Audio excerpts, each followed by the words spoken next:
Welcome home. It's so good to be home. It really is. I love this city and I miss it. I miss it. And it's good to be with you again. Oh, well. You reminded me it's been 4 years. Oh, we've got the same nails. We've got the Way same to go. I know, this nails. isn't what we're supposed to be doing I know. every day, But guess by the what? way. Last night at Chicago Theater. Yes. Fabulous. But guess what I was looking at? I was listening to you intently. But I was checking out those nails. You know, and we should be able to do that. As women, we should be able to be smart and impactful and like our nails too. So. And all of that. And all of that. So, Chicago Theater last night, you're back home in Chicago. You had your family there. That was good. How did that make you feel? You know, it's a little surreal. The Becoming Tour was huge. It was at the United Center. The thing about doing smaller venues in the theater is that I can almost see everybody. I can see faces, and that's one of the reasons why we wanted to do smaller venues, because it felt like a different time, a more intimate conversation I wanted to have, even though 3,000 people doesn't seem intimate, but it was. So it was a great feeling. It's always great to be back here.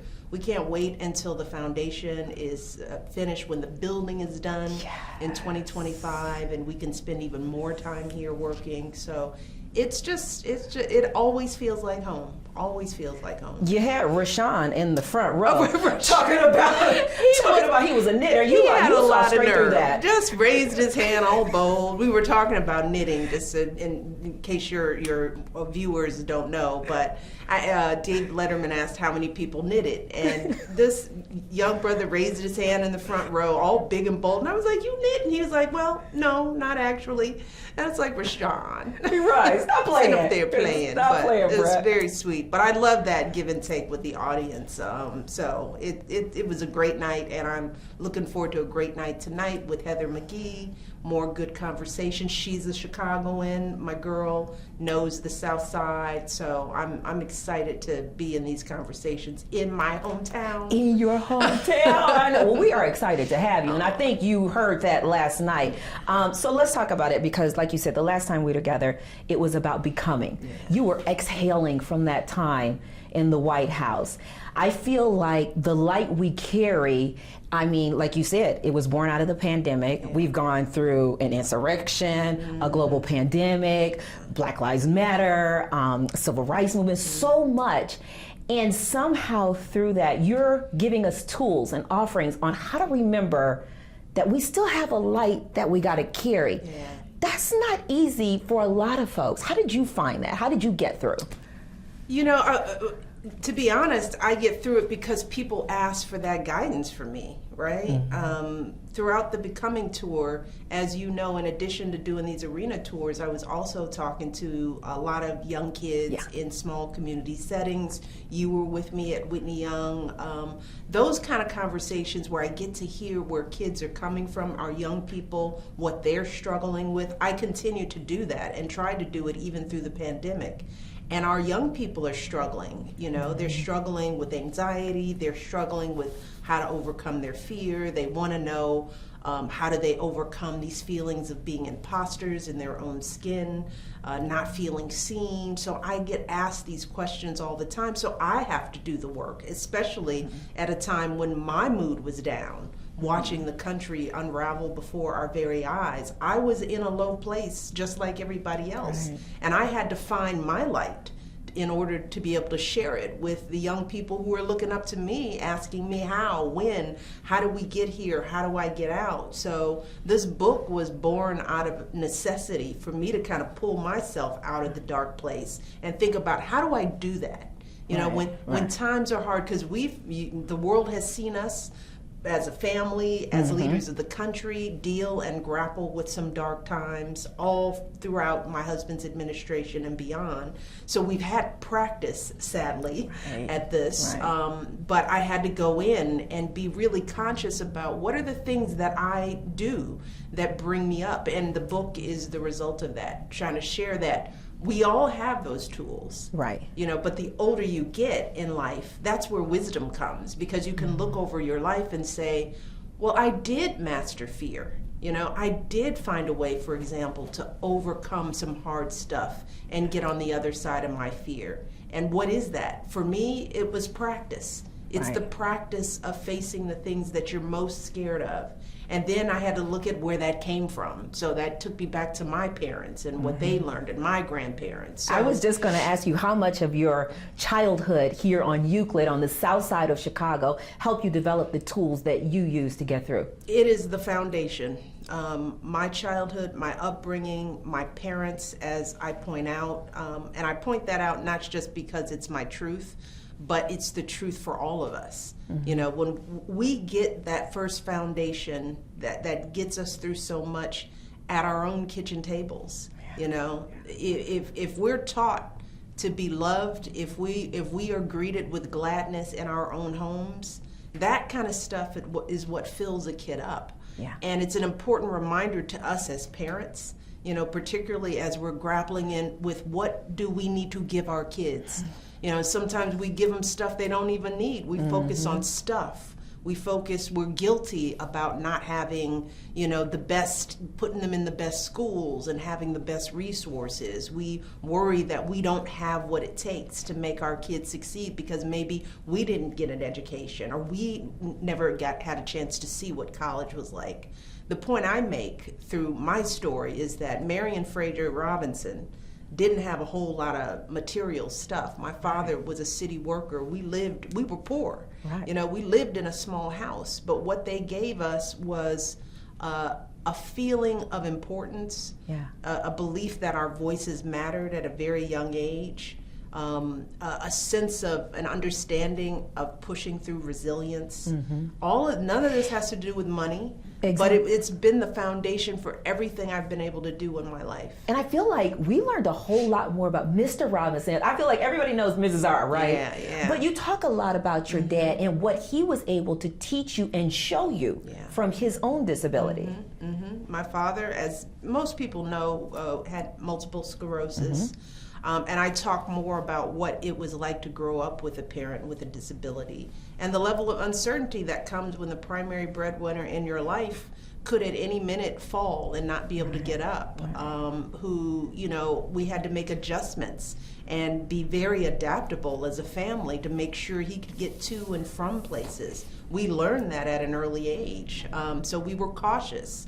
We were vulnerable in ways that we probably didn't even realize. But we also saw him fall and get up and keep going. It was not just the vulnerability, but it was also the way my father behaved through it. You know, he was not a man that felt sorry for himself. He could have quit his job and been on disability his whole life. Right. But instead he got up and went to work every day. And he just adapted. He adapted his tools in order to keep working. The cane became 2 crutches, which later became a walker. But he never stopped getting up. He just used those tools to adapt. And I think of my father. You know, I know that there's so much of how I live my life, how important excellence is, how important being on time is, how important getting up and moving forward and not letting stumbles set me back. The kind of I'll show you attitude, it came from watching him. Right. So yeah, I really sort of expound upon his life in this book in a way that I hadn't before. And you also told a great story about your brother Craig. Yes. About how he watched, and he was this warrior, a kid, even as a little kid. All that stuff really happened. He was practicing how to get around if he lost his eyesight or a limb. We used to laugh about it, but he was very much, and he, as the eldest, and birth order matters. He's the big brother, you know, and I was always the one, he'll take care of everything, right? I'm his little sidekick, but not worrying as much. But I also think that's the result of having a parent that you know is vulnerable. You know, we don't talk about it a lot because our family was taught you don't dwell on what you don't have. We use laughter. We move through things just like a lot of Black folks do. You don't talk about your problems.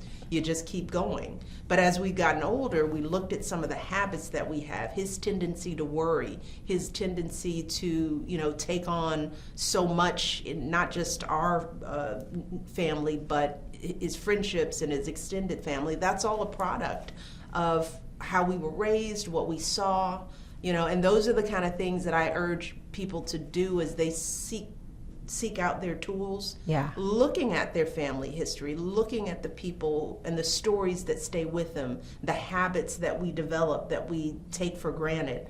All of those are tools. You know, those are that's the bedrock of our confidence, our self-worth. That's where our light comes from, that initial light. Yeah. It comes from those stories and experiences, and we all have them. Right, and we all have fear too. We Let's talk all about have this fear. decoding fear chapter. I yeah, mean, you really spoke to so much and a lot about this right here. You fall, you get up, you carry on. You kind of just talked about that. But one of the things that you wrote about that I thought was so important, and I want you to kind of break this a little bit down. You said fear is a close cousin of anxiety. I was like, that's so true. Yeah. You know, fear is a monster. You know, it's a very, and I wasn't going to write about fear when I started working on this book, but as I thought about where we were as a country, what we were struggling with, I realized so much of it, as I talked about last night, is motivated by our inability to understand where our fears are really coming from. Because fear is an important emotion. It can keep us safe. It is very necessary. If you're growing up in Chicago, you need to understand you need to be watchful. Especially as a young woman and girl getting on the bus, Right. going in Or and a out of young your black own boy. house, or a young black boy these days. So fear is an important emotion. It can save us, but it can also keep us stuck if we're not careful. And many of us as black folks in the community, because of bigotry and limitation and racism, are fear for our boys, right? If we don't understand that stuff, we can be a part of that. Fear can make our world small, and it can make our children's world so small. Because it's always safer to tell your son, just don't go. Right. Don't do that. Right. Don't go away from home. You know, that happened with my grandfathers. My grandfather's South Side, his mother, my great-grandmother, Mama, was afraid for him. So she kept him close, and she kept him safe, but his world was small as a result. He didn't trust much. He didn't try much, right? And that's the tricky thing with fear, because we want our kids to live boldly. You know, we want them to be a part of the bigger world, but we have to manage our fear, not put it on them, right? Because they grow up in different times. There is an inherent risk in life. There is an inherent level of uncertainty. And if we as parents don't manage that, we can put that on our kids, and they're carrying that around as they're trying to get an education and get a job and buy a home and be normal. They're walking around with their natural fears plus ours. You know, my mother was very attuned to that. I was going to ask you about that because she didn't display that as a mom. In fact, that she built your competence rather. But was she ever fearful? Did she ever tell you down the road, like once you've made it, that oh girl, I was so nervous about you doing this, or so nervous about you doing she that? would say the little things like, I can't imagine doing the things you do, right? She would say that, but she would say it in a proud way. Okay. You know, that was the beauty of my parents. They talked honestly about their weaknesses and their strengths. And my mother would always say, I don't want you to be afraid like me. There were things I didn't try. You know, she didn't go away to college because she was comfortable in her typing job. She could have, she wanted to work hard. She should have worked harder. She will admit that to herself, right? She'll admit that to us. You know, and that's the thing sometimes we don't do as parents. We feel like we always have to be right. Our choices have to make a whole lot of sense. We defend things that are not defensible. My mother didn't do that. So she used her life as a contrast. You know, she was in awe of us, in awe of our fearlessness. So we did more of it because, you know, she didn't show that to us. She showed us, she gave us our lives pretty early. Yeah. You know, she handed us responsibility, and that led us to be competent, right? Right. And as a parenting principle, right? We talked about this 4 years ago when you told my kids they need to start getting up on their own. Yes. Do you remember that? Those are the small things, the small building blocks. And sometimes we wait until our kids are headed out the door to college before we start handing them their lives. My mother did the opposite. You know, she was like, here's an alarm clock. Here's your life. School is for you. It's not for me. If you want to get there, then get up and get there. You know, if you're going to do your homework, you want to be something special, you got to do your homework. I'm not doing it for you. I'm going to give you the supplies, but you got to do it, right? Yeah. She was, as I wrote, she was trying to get out of our way early, right? And I think as parents, one of the things in our fear to protect and nurture our kids, we keep them from feeling that competence. And that's really what they need out in the world, right? They don't need to be walking around with fear. They need to be walking around with an assurance within themselves and from us that they can handle what's about to come. Mm-hmm. But we can't start that when they're 20 years old, you know? Oh. Wait, you've been in my house. You've been too busy to be in my house, because why are you speaking to me? Like, for real. Well, and also we do it with our boys, right? You know, not my baby. Our mothers and boys. Well, that's your baby, but he's gonna need to be somebody's grown man in a minute, and you gotta prepare. He'll be better for it. He'll be better for it. You know, and it's hard. You know, look, I'm talking like I'm not sitting over here shaking in my boots every time Malia and Sasha do something. I mean, Barack and I shake our heads. You know, you have these kids, you love them to death, and then you have to let them out into this cold, cruel world, you know, and watch them make mistakes and let them fail, you know, so that they'll learn and hand over their lives and do a lot of like, oh, really? Yeah. That's your decision? But my mom taught me you gotta let them, you know, you've gotta make that decision. Like you just said, that's your decision. You gotta, and you've gotta show them that you have confidence, that they have the common sense that you demonstrated. And that's the give and take of parenting. And I talk a lot about that in the book, trying to share more of my mom's wisdom. You know, between you and me, it's helpful. I tried to get her to write her own book, and she was like, I don't know anything about blah, blah, blah, blah, blah. So I have a whole chapter on Meet My Mom and some of her fundamental parenting principles that stick with me, that hopefully are helpful as all of us are struggling with the highs and lows of raising independent, loved, and safe kids. Right. Well, no, you did that, and then some. Let me just say that from a mom first. I mean, that's number one. That's mom first. You did that, and my kitchen table and I will be talking about this because one of my girlfriends at my kitchen table was there last night, and we were texting. I was like, "Girl, I gotta go to bed." But you do talk about the kitchen table. Yes. The kitchen table. It's another chapter devoted to that. Why don't you tell us what the kitchen table is and what the kitchen table has done for you and the light we carry? Well, the kitchen table, I use that term as a metaphor for friendship and the importance that friendship has meant to me throughout my life, and particularly the friendship of women. You know, something I cultivated throughout my life. And, you know, I use that analogy because, at least in Black homes, and I'm sure many homes, that's where we all gather and congregate. Yeah. That's where you're safe, right? We come home from school, right, from the wild, wild west of the playground, and I could come at that little kitchen table and, you know, just let out all my just breathe, my worries and my troubles from the playground, and hash through teachers, and slowly I had friends who would join in, and we'd talk things through, and you'd have adults sometimes at the table, and that's where, you know, you go to, you know, let the worries of the world off, you know, because particularly as women of color, people who are othered, feel different, we're out in that world where we feel that difference every day, you know, and you have to have an armor, you know, to protect yourself from the questions and the bigotry and the low expectations and the people who tend not to see us because we're different. And I define different broadly in this book. It's not just race, it's not just gender, but there are people with disabilities, with different learning abilities, and on and on and on. So many of us feel like we're other in this country, in this world. And you can't hold all that stuff in. No. You know, you need to have a safe place to let it out so that you don't let it out in the wrong place. And for me, that's my kitchen table.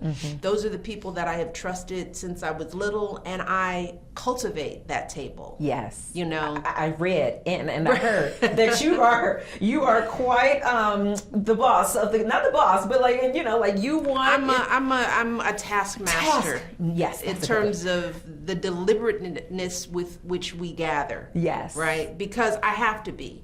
You know, having it's been good for first, the soul. It's good for the soul, but you know, when I was first lady, right, it would be easy for me to get lost in the bubble of the presidency and the work and the isolation and the security, right? It's hard for people to get in to have access to me, right? Even my closest friends. So I had to be very deliberate about. Please tell me you're going to tell me the Danielle story. Oh, you have to, because you're going that way. Because Danielle is kind of relatively new to the kitchen table within the last decade or so. She was among the many mother friends that I made in Washington D.C. Because as I joke, it's like I was raising little kids. You know, Malia was in 5th grade, Sasha was in 3rd grade when we got to DC or something like that. I'm sure I've got the numbers up, but they were little. Yes. And they were going to be raised as the children of the president. I needed to know what was going on in their school. I needed to make their life normal. And what do you do as a parent? You know, you need to have other mother friends, right? Just to get the inside track. Who's doing what teachers are happening? Is this parent-teacher conference thing or this meeting really necessary? Or are the kids going to feel lonely if I don't show up to this? So do I need to make, all of that was important. So I had to make some friends, and nobody was going to walk up to me. I mean, and if they did, I might feel a kind of way. It's like, why are you so thirsty? Why are you coming up, right? And Danielle didn't do that. She didn't do that. And that was one of the reasons, right? Right. So I tell the story of, you know, developing a new friendship as First Lady and the irony of having her come bring her child for the first play date at the White House, which was a thing. And this is, Danielle's a black mother, right? So, you know, I tell how she told me that she went, of course, and got her hair done, her nails done, the car washed, and she wasn't even supposed to come in. She was just dropping off. But in order to get to the South Lawn, you know, you have to get your social security number checked, your blood type. I mean, it is an ordeal just to be allowed on the grounds of the White House. And this is just for a play date.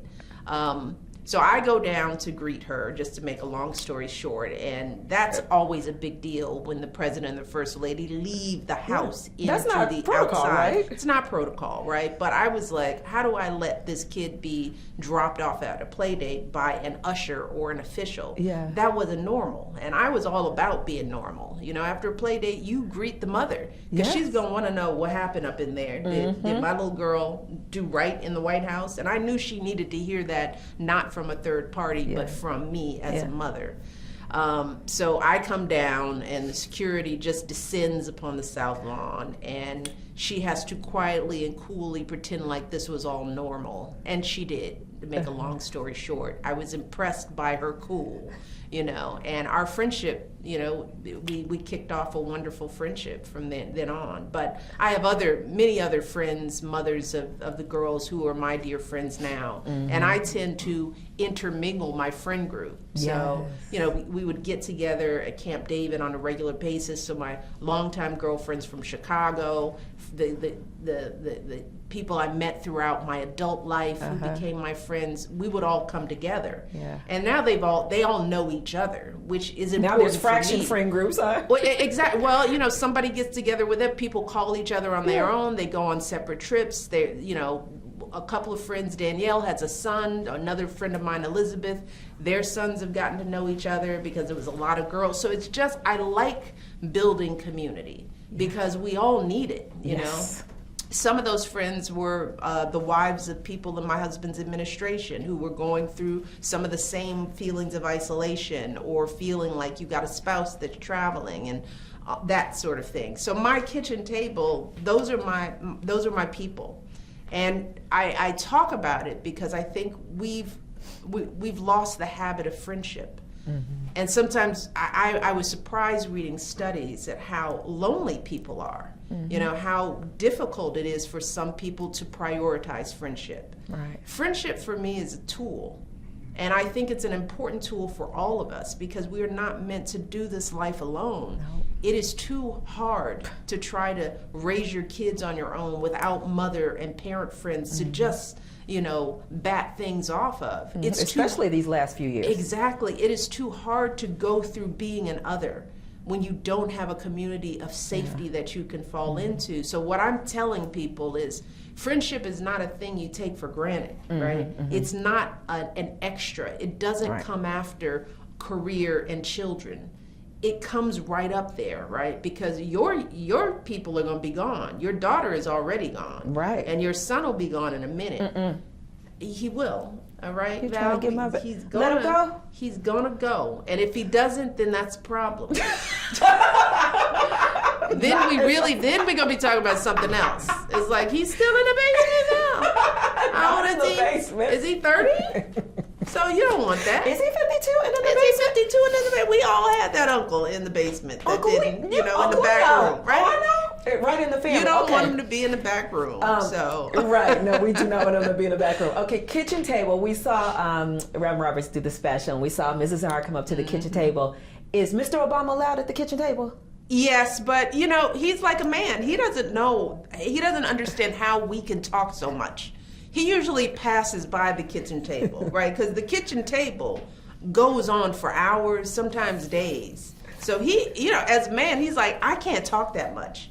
He comes past, he's like, y'all still talking? It's like, yes. It's just day 2. I haven't seen her in a while. Right. We're just now getting into the kids, Men don't have, or at least my husband doesn't talk like that. He'll talk like that sometimes to me. Right. But that's why it's like we cannot be each other's everything because I need to talk way more than he does. So he passes through the kitchen table. Sometimes he'll pause, just listen in. And then he's like, ooh, well, time to move on. He'll come in and out of the kitchen table, But that's why my girlfriends are important because they can give me something that Barack can't and I don't need him for that, right? And he doesn't need me to be, I talk about that in partnering.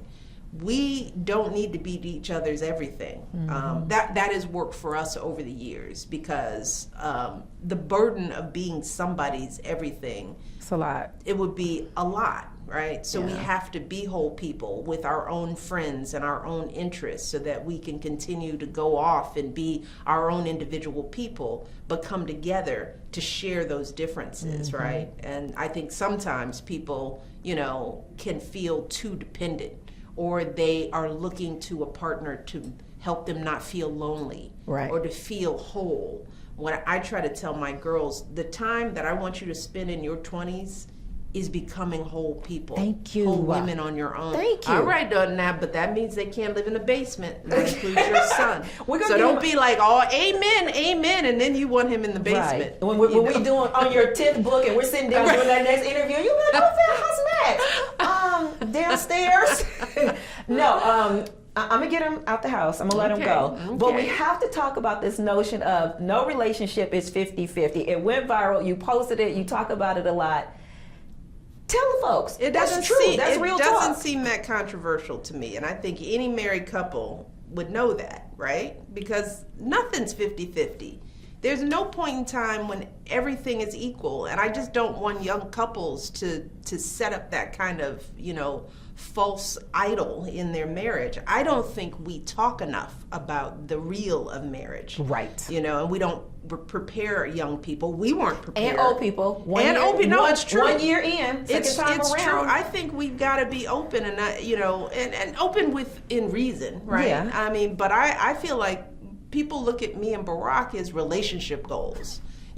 Which I think we have an amazing marriage. 30 years, It's real. The highs, the lows, we've been through it. We've grown from it. I love being married to him. I love my husband. But I want people to understand what does it take to get there. It's not all fist bumps and nice pictures and holding hands. There were years of struggle and learning how to communicate with each other and still growing. Because if we're both growing together, You know, that's work. As each, you know, I was in my 20s when I married him, right? I am a totally different person now, and so is he. And thank goodness. But that means we have to continue to renegotiate that relationship. You guys put in that work together. It is, okay, so let's say you put in that work.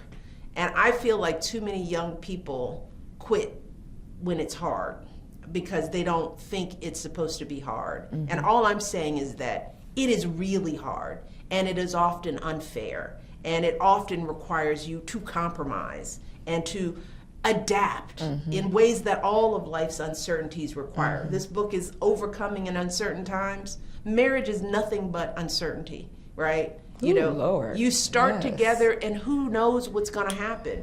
Like my father, you don't know. My mother didn't marry my father with a disability. Right. He developed MS over the course. You talk about in sickness and in health. Well, uncertainty comes with sickness, and sickness can happen with either partner. Somebody could have a difficult pregnancy, right? Your wife, you know, and you come in as a man and you don't cook. Right. You know, you don't do laundry. Well, you might choose not to in your partnership, but my view is like a basketball team. Everybody has got to be able to shoot, dribble, score, and defend because you never know. All the That's positions. what makes a strong team. So I want my girls to be breadwinners too. I want them to know how to do it. Now you may get in a relationship and you may decide over time you're going to take that role right now because I'm going to do this over here. But to me, everybody has got to be an equal because life is uncertain. Yeah. I've seen my friends in their marriages, divorce happens. I have seen death happen suddenly. I have seen addictions happen. Things happen in life. Right. So you can't just say it's going to be 50-50. No. Right? Not if you're through sickness and in health, in good times and bad. You take those vows, that means you have to be ready to live within the vows you take because marriage will be all of that. And be thirsty. And These be young thirsty. folks don't know. You said it straight last night about how they need to be thirsty. They're trying to act not thirsty. Cute. You They're know? trying to be cute. They're trying to, and I hope you teach Max, you know, as a young man out there, right, to, you know, young men have to practice relationships too. They have to practice commitment. And I think that's a hard thing in this world when there's so much your choice and there's access to everything. I have met young men who didn't practice monogamy and settling down until they got married, and they didn't have the tools. It was a struggle. It was a struggle, you know, and monogamy is practice. Faithfulness is practice. And, you know, I don't mean to pick on Max, but I mean, I think it goes both ways. And in this culture of let's hook up and let's see how it goes, and I don't want to label this anything. I'm like, nah, you want to be with somebody who's ready to label it because you need to practice a label unless you don't want to get married. Right. Which is an option too.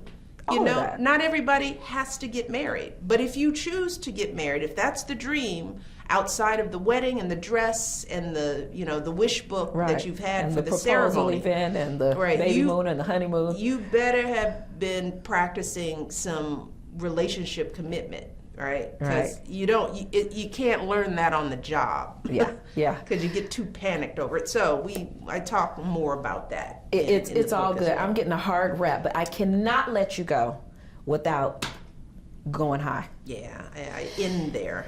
You do in there, and I get it. It's So it's about action. You know, look, it's about, you know, it's not a catchphrase. We got to put some strategy and some action behind it. But you don't ever want to go, like when they go low, just a little lower. Of course, and I'd say that. Okay, good, because then I feel better about myself. Because there's some days I want to go a little lower. You know, and that's what your kitchen table is for, right? Okay. You know, so I need to call the kitchen table. Don't go lower. You know, rarely does going low as a bigger strategy move the needle, right? Because we're living in that. It just doesn't. Now, if going low is just about you letting off some steam, kitchen table. There it is. But if you have a platform and you have power and you're looking to make change, rarely does going low work. You know, because people stop hearing you in the midst of just your raw anger. You know, it's just a practicality It's of emotion. trying to make change, right? Emotion is important, but emotion is not a plan. You know, and sometimes we get so lost in our emotion and the righteousness of it, because especially in these times, you want to be upset. I don't want young people to be complacent with the way things are. This is going high is not about complacency. This is not some respectability politics, right? This is about what works. You know, what is going to be the strategic way to move the needle. I found that I had to think like that in the 8 years of the White House. Barack had to think like that. He could have gone off like some people do in rallies and among their base, could have used that as an opportunity to just go buck wild, right? But that isn't the model you want to set, especially when you're the commander-in-chief of the United States, because people are actually listening. So tone matters, right? We had to live that, because when you have that much power, you don't want to abuse it, you know. And going high is a reminder for me and my husband, that we have a responsibility to make sure that the people are listening to us in a rational, thoughtful way. So when people ask me, is it still time to go high? And the answer I give in the book is yes, always yes. Always yes. Always yes. Always a pleasure. Thank Always you a so much pleasure. for doing Yes, this. ma'am. I know I you're love busy talking to and, you. and you got tons of stuff I going on. love that I can get this time when I know Chicago is listening to you, because you are the one. So for those who can't come to the theater, it's just thank you for the opportunity. I tried to get it all in.